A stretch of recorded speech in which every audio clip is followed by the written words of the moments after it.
UBC, as part of an ambitious project involving instructors, staff, and talking squirrels, we are developing videos to help you with your writing skills, because communicating science effectively is an incredibly important part of being a good scientist.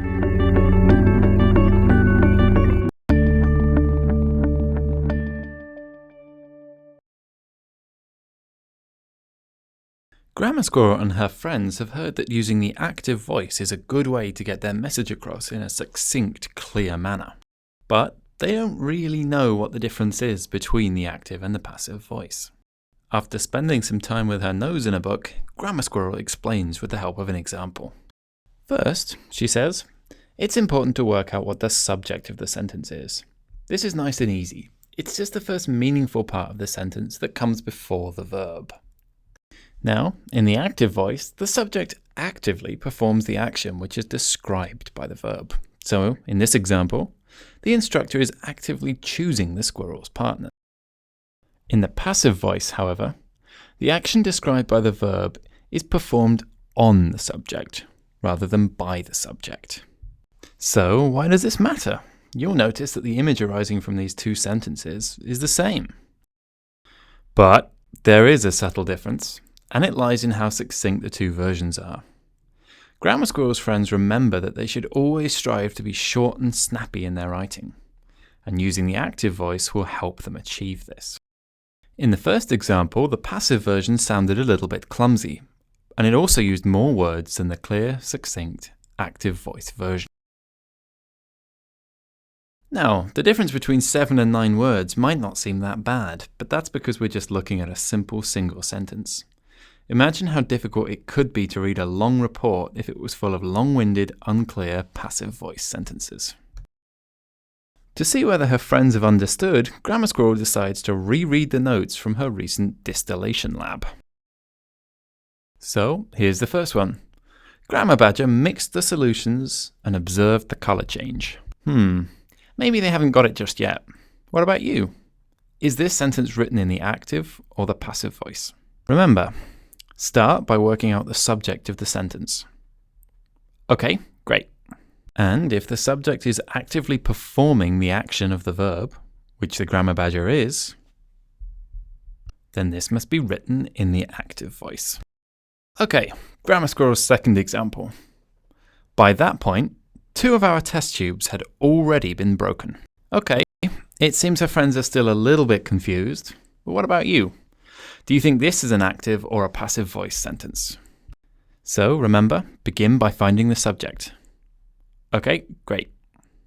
And because the action of the verb is passively being performed on it rather than by it, this must of course be a passive voice sentence. Like Grammar Squirrel's friends, you might now be thinking that the passive voice is bad, but she's about to show you why things are not quite that simple. Now, although the active voice is generally preferable, there are some cases when the passive voice isn't just suitable, but it's actually preferred. For example, sometimes we don't want to give away precise details.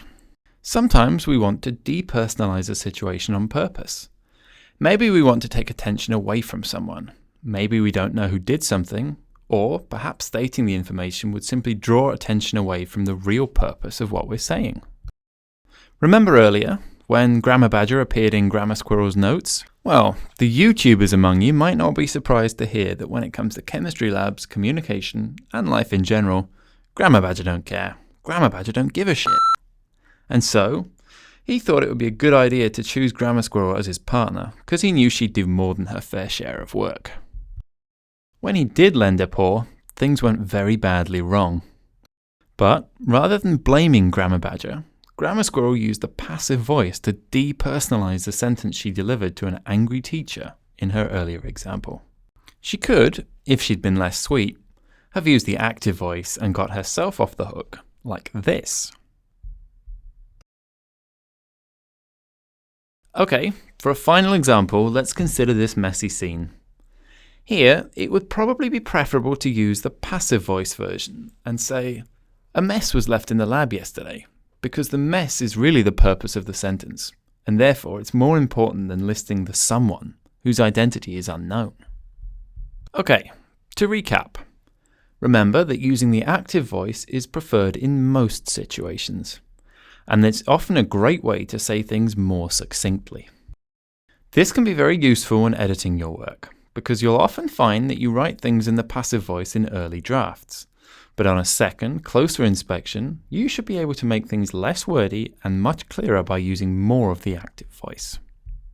Finally, you might well still see lots of examples of passive voice in the scientific literature. This is because not so long ago, scientists taught one another that this was the preferred way to write about scientific results. But communication, like science, is always changing, and more scientists are now writing about their work using the active voice.